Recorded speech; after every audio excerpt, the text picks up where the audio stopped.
রান্নাবান্না খাওয়া দাওয়া সবাই করে। আমিও না টুকটাক রান্নাবান্না যে কোনো রেসিপি এক্সপেরিমেন্ট করতে ভীষণ ভালোবাসি। আপনারা কারা কারা আছেন আমার মতো যারা নানান রকম রান্নার রেসিপি নিয়ে এক্সপিরিয়েন্স করেন? আসলে এক্সপেরিমেন্ট করতে সবাই ভালোবাসি। আমি বিভিন্ন রকম খাবার যে কোনো কিছুই আমি চেষ্টা করি একটু সুন্দরভাবে গুছিয়ে করতে, যাতে খেতে অনেক বেশি দারুণ হয়।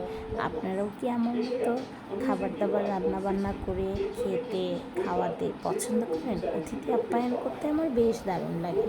তবে চাকরিজীবী মায়েদের জন্য, মানুষের জন্য খুবই কষ্টকর। আর যদি তাদের ছোট সন্তান থাকে, যদি সে মা কর্মজীবী হয়, তাহলে তো অনেক বেশি কষ্ট, এটা বলার বাহিরেই।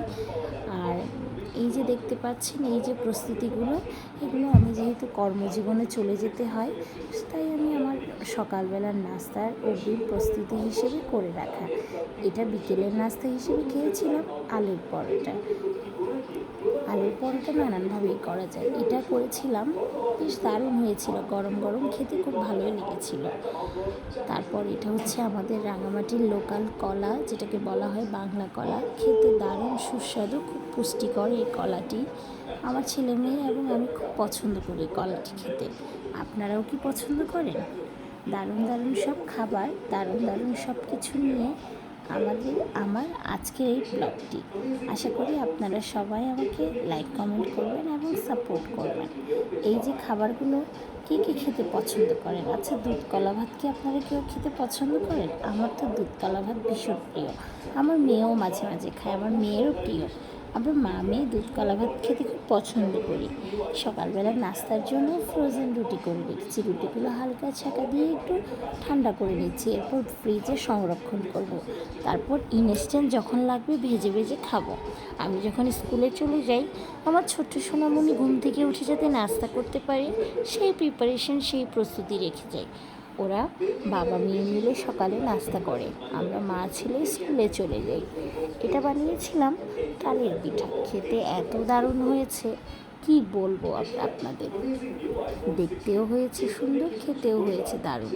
ওই দিন আমার অনেক পরিশ্রম হয়েছে, কারণ অনেকগুলো তালের পিঠা বানাতে হয়েছে, যার কারণে পরিশ্রমও হয়েছে অনেক।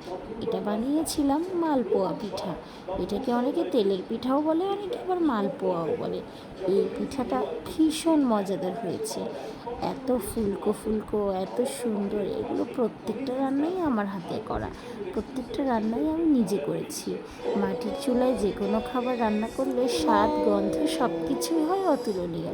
কাঁচকলা ভাপ দিয়ে কষটা ফেলে দিয়েছি, এবার এটাকে ইলিশ মাছের মাথা দিয়ে রান্না করব।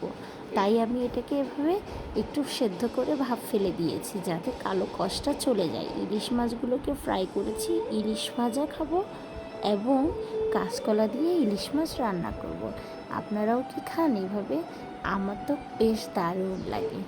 এটা ওই দিন মিলাদুন্নবীর জন্য আলুর ডাল, বুটের ডাল এবং আলু মুরগির হাড্ডি দিয়ে রান্না করেছিলাম। শুকনা বড়ি, এটা আমি আচারের জন্য নিজে এনেছিলাম এবং আমি সেলও করেছিলাম। অনেকেই আমার কাছ থেকে এই শুকনা বড়িটা নিয়ে থাকে। মৌসুমে এই শুকনা বড়িটা আপনারা পেয়ে যাবেন আমার কাছে।